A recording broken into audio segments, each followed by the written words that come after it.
Hello, welcome to the Robert Parangi podcast. We are here to help you on your journey to getting healthy. So let's get started. Okay, welcome. Tonight's guest is a very special person. Her name is Nicolette Renata. She has a BA in psychology from Lehigh University, an MA in integrative health and healing, and is certified in mind, body, nutrition, and eating psychology and eating disorder intuitive therapy. I think that this can really get to the root of a lot of people's problems and go a long way in helping people lose weight, whatever level of obesity you're at. Since there's no one solution, I think that she tries to get your psychology, get to the bottom of the psychology behind what you need to do to help yourself. And I think this is probably one of the most underutilized disciplines in obesity treatment. And I just want to first start out by saying welcome, Nicolette, and thank you for being on with us. Thank you for having me. Great. So let me start by asking you, an overweight person calls you or comes to see you. What is your approach to the person? What is your approach to this person that now wants to lose weight? My approach is to schedule a 20-minute consultation where I get to ask them a lot of questions. What have been their obstacles? What are their challenges? Mm-hmm. What's their history with their relationship with food? When did it start? Sometimes we know specifically when it started. There could have been an event in childhood, early adulthood, teenage years that may contribute to the unhealthy relationship with food, but not always do clients know specifically when it started. It could have just evolved over time. But my intention is to find out as much information as I can. I approach any potential client with curiosity, understanding, respect for their journey. We all have our own unique food story, and many of us have painful or scary experiences that are difficult to digest and metabolize as life experiences, and it shows up in our relationship with food. So I have a tremendous amount of compassion for the journey, considering I had struggled myself as well when I was younger. So I think everybody has a very unique food story and unique journey. So I try to approach everybody with fresh eyes and ears and ready to see how I could be of service to them. That's very good. How long does it take to break a bad habit? It depends. Yeah. It really depends on the habit, the individual, their level of motivation, their desire to change. Human behavior is such that we change sometimes in dire circumstances. Sometimes it's a diagnosis. Sometimes it's a really negative situation that creates this incredible wake-up call. And then sometimes changing habits can happen very quickly. I believe that we can change when we're not in a state of chaos or crisis or even a diagnosis.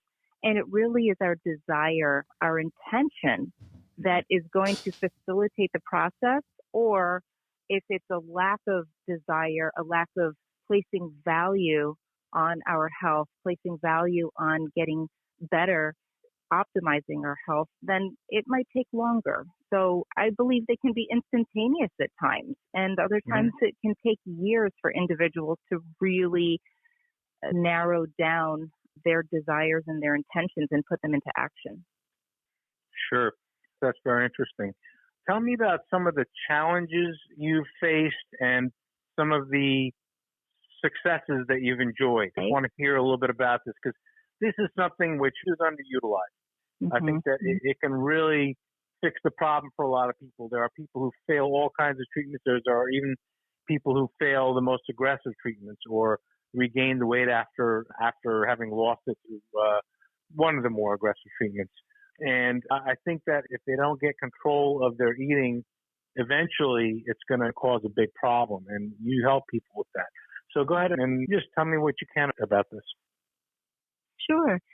As far as challenges that clients have had, I would say now is probably one of the most powerfully challenging times. we are living in unprecedented times. We're making history right now. There's incredible shifts in lifestyle, stresses that were not there prior to March of 2020 in many people's lives. So a lot of times eating disorders are relapsing. And right now, sometimes even if they were not extreme, people were just living with low-grade disordered eating. It now has become intolerable because we're looking for comfort more so through food. And so now is definitely a challenging time for a lot of individuals when they're struggling with trying to manage everything that 2020 has brought to the forefront of many individuals' lives. And in the past, even prior to, it just depends on someone's unique situation. I had a client who was living at home. She had to move back with her elderly parents, and they did not have a good relationship. And so she had to try to navigate a long history of disordered eating and trying to work on healing herself. Meanwhile, in a pretty toxic home environment. So in a situation like that, it poses some challenges for her to figure out, how can I maintain balance within myself? How can I find peace and comfort within myself in order to move forward and to heal? Meanwhile, the situation at home was very challenging for her. She found ways of navigating this and working around it and doing the very best she could with what she had to work with. And she had tremendous successes. I was very proud of the work that she did. So I guess in a way that was challenging, but it was also, there were some successes that she's had. And I would say every client that I've worked with has really impressed me and amazed me with their commitment and their successes. And I can think of, several clients off the top of my head that I thought that they did brilliant work. One in particular, she was a woman in maybe her late 50s, and she had been overeating and binge eating for many years. And it just got to the point where she was really tired of it. And she came across my work, and we started working together, and she was incredibly open-minded, which I absolutely love that quality in clients. And she just took and absorbed so much information and implemented changes very quickly. And she blew me away. She absolutely blew me away. Within a very short period of time, and some of the struggles she was having was being socially isolated, dealing with toxic family situations and being stressed out and didn't have a social outlet. She was dieting a lot because she was putting on a little bit of weight every single year. So she was very unhappy with her body. And she kept dieting and decreasing calories, especially in the morning. And she would have a binge almost every single day in the early afternoon. And so we addressed quite a few things from a physical standpoint, from a mental, from an emotional standpoint. She started reconnecting with old friends. She ate a more substantial kind of breakfast. We played with different types of things for her to try. She placed some boundaries in there that were necessary with family and friends. She invoked trust in the process, that there's something beautiful here that she can learn from, that she can evolve and grow and develop herself. And she really navigated a dysfunctional family situation really beautifully. And all of a sudden, her binges disappeared completely.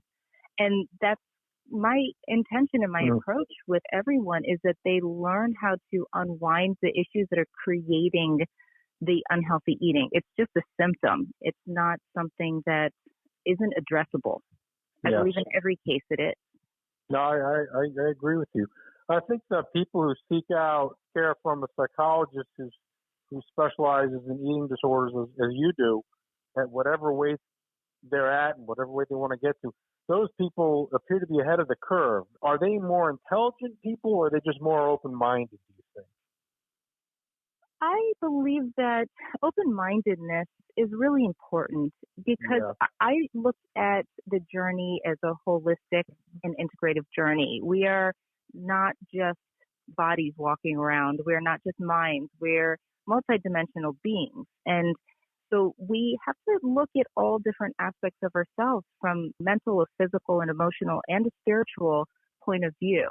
And when we can see ourselves in this light and perhaps even begin to really explore a journey, a spiritual journey, I believe that is really a powerful catalyst for healing. And of course. Yeah. And I don't know if it's always intelligence. I do believe all of my clients have been very intelligent, many successful women as well, and educated, and they seem to have had so many things going right in their life, but it's their relationship with food. So that was holding them up in some ways from being happy and feeling peaceful. But I believe open-mindedness is probably one of the most important qualities to have. Absolutely. I think that sometimes just from viewing it, a lot of people who are, maybe too smart for their own good or too focused on their own abilities, and keep making excuses for why they're putting off the weight loss but they want to lose weight, so they ask for medication, and a lot of them end up being disappointed. And it doesn't matter how smart you are. Right. You got to be open-minded and ready to make the changes that are necessary to lose the weight. And I think that's where, if they're ready to go through counseling and therapy, they're ahead of the game. I think that's something that they can get to the root of the problem. When I see these patients who fail treatment, whether it be medical or surgical or regaining the weight later on, that's the first thing I think is this person needs to address the portions of food, why they're eating so much, or what's making them eat more than they need to maintain the lower weights. And I think that's where you can really help a lot of our patients. And I think I'm very happy that I came across you on the internet. Well, I'm happy you did too. Great. That's all the questions I have for this evening. Anything else you want to say? Yes, I actually want to address that last point that you made when patients are not succeeding. And I believe people need people. We all need to support ourselves, and we all need support from other people. So can we do it ourselves? I think some people can, but I also think that a lot of people really need to be handheld through the process. They need to be able to share their story, to express what it is that's been going on, to give their food story a voice. And also sometimes just hearing themselves say it out loud, what has been going on. They have these aha and these light bulb moments that continue to help them learn and unwind some of the habits that they've had. Usually people don't go around talking about their food story very often. And I have clients that have, so many of them have told me, I've never shared this with anyone. And then they go on and they tell me many stories about their experiences. And my goal and my intention is always to help them feel incredibly empowered so they can not rely on me or anybody else. Once they get past a certain point, they can validate themselves, validate their story, accept it. And I always say their memories without an emotional charge is wisdom. So when they can accept their story, they can accept the wisdom from it. And ultimately, one of the most important things that I believe everyone can benefit from, whether we're mildly struggling with our relationship with food, severely, and really just everybody on the planet, is having more presence, being fully here now, being fully engaged in the present moment, being embodied. That is really one of the biggest culprits for individuals having the tendency to overeat, is they're not actually present with the meal. We're multitasking. We're doing so many different things. On top of, if we're not eating high quality foods, there's all these other specific, things that we can do to help our bodies want to heal, and our bodies want to be healthy and energetic and vibrant, and they want to stay healthy. It's just, we got to get out of the way. So when I can support my clients and walk with them on this journey of landing in the moment, embodying in their world fully, they can validate themselves in their journey and then ultimately get to a point of having gratitude for the experience because it helped them evolve and help them get into a place where they can then appreciate their lives more so, appreciate their health and their bodies and all of the benefits that come from feeling good. Sure. If we don't have our health, we have very little that we can truly enjoy. Now, that was very good. One of the things I'm wondering, do you have patients that you have to counsel on just the basics of nutrition? Are people aware of what foods they need to stay away from and what foods they need to be eating more of or less of? Really, my ideal client is someone that knows, for the most part, what's healthy and what's not healthy. Sure. We know, and I feel that most people do actually know this. They know Sure. that vegetables are healthier than an Egg McMuffin, right? Yeah. It's not rocket science. It's a matter of breaking down certain nutritional concepts. I try to not overload anybody with nutrition facts because that's what has been injected so powerfully into our culture is the doubts and the increasing confusion and conflicting information. So we do go generally over macronutrients. We generally go in the direction of which foods do we want to have more of and which foods do we want to limit. But ultimately, I really advocate a whole foods plant-based diet, and that is purely simple. It's absolutely not a complicated way to eat. It's not about measuring. It's not about micromanaging how many grams of this we have and what we're allotted to. I don't believe in any of that. I do believe that everybody has the ability to be their own nutritionist once they embody, number one, and they learn to really listen to their body, deep listening. What are they truly craving and what are they needing? And I always say people and humans, we eat for three different reasons. We eat for hunger, appetite, and comfort. So hunger is a physical desire to eat, and appetite is is an emotional desire to eat something, and hunger is a physical need. And comfort, obviously, we know we're human beings. We get comforted through eating food, and there's nothing wrong with that. So when we eat for the right reasons, it all just falls into place, and we're eating the foods that are most nourishing for our bodies. So one thing I'm getting from that is I was going to be asking you about, people ask about reading labels, and I know you said you wanted them to move more toward whole foods. And that would be getting away from labels because processed foods are obviously not the way to go. They're going to put the weight on quicker than the whole foods. Great. Okay. Did you want to give out if someone wants to get into contact with you, what's the best way? Sure. My email is probably the best way. It's info@healthimmersion.com, and that's health, EMERS, as in Sam, ION.com. And my website is healthimmersion.com, and there's plenty of information on there about my program. This is excellent. This was great. I'm real happy we had you on tonight. I think I look forward to working with you more in the future. And that, I think, concludes our evening.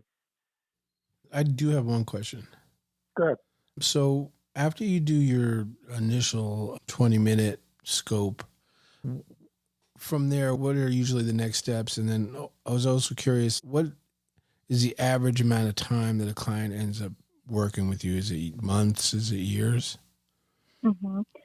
So after the 20-minute consultation, if we seem like a good match, then I will go forward with scheduling a 90-minute intake where I will just ask a lot of questions. I feel it's my number one job to really get to know my clients and find out how do they perceive their relationship with food? How do they see life? How Do they see themselves, their body, the thoughts that they think about food? These things aren't something that most people sit and verbalize all the time. So I asked a lot of questions during that 90-minute intake, and then every session after that builds on the next. And the process is very organic. So I don't take a protocol that is the same for every single client coming in.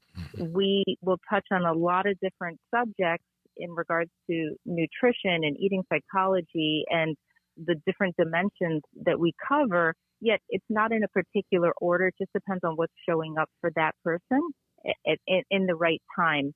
And to answer the question about how long it takes, it varies so much depending on the level of commitment and how much work they are actually doing, how dedicated they are, how they treat themselves during the process.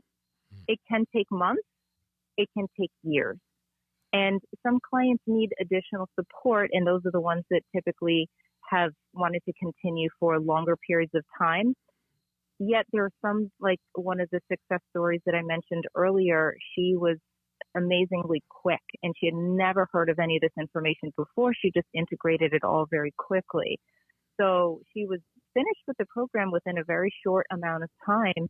And that's always my goal. I'll go as fast as somebody wants, but as slow as they need. And we continue to just evaluate it as time goes on. And I'm so happy when my clients say, I've got this. They might want to check in again in a month or two or somewhere down the line. You just want to refresh some of things that they've learned and they're thinking about. But most of the time, I would say average, it's maybe 6 months. Nice. And the last question is, are you doing mostly virtual at this point? All virtual right now, yes. I would see some clients in certain contexts if they are comfortable, everybody's safe and healthy, and it's deemed that it's an okay situation to meet in person. I am available for that, but it's mostly virtual at this point. And has that transition been a difficult one for your business, or is it something that just made sense anyways? It has not been difficult. I love seeing clients in person. And so switching to virtual, I had been seeing clients virtually for quite some time already. And the ones that were in person, I know there were a couple who they really prefer to be in person. And I understand. I love that too. But these times just called for some shifts and some changes. So I would say almost everybody was pretty flexible with the shift and with the change. And we just had to roll with it and make the best of the situation and still able to meet. Some prefer audio and some prefer video. I'm flexible either way. Great. Thank you very much. Well, thank you. Thanks again for coming on our show. It was a pleasure to speak with you. It was wonderful having you teach a lot of our patients about what you do. Thank you. Thank you. Well, thank you. And have a good night. You too. Bye-bye.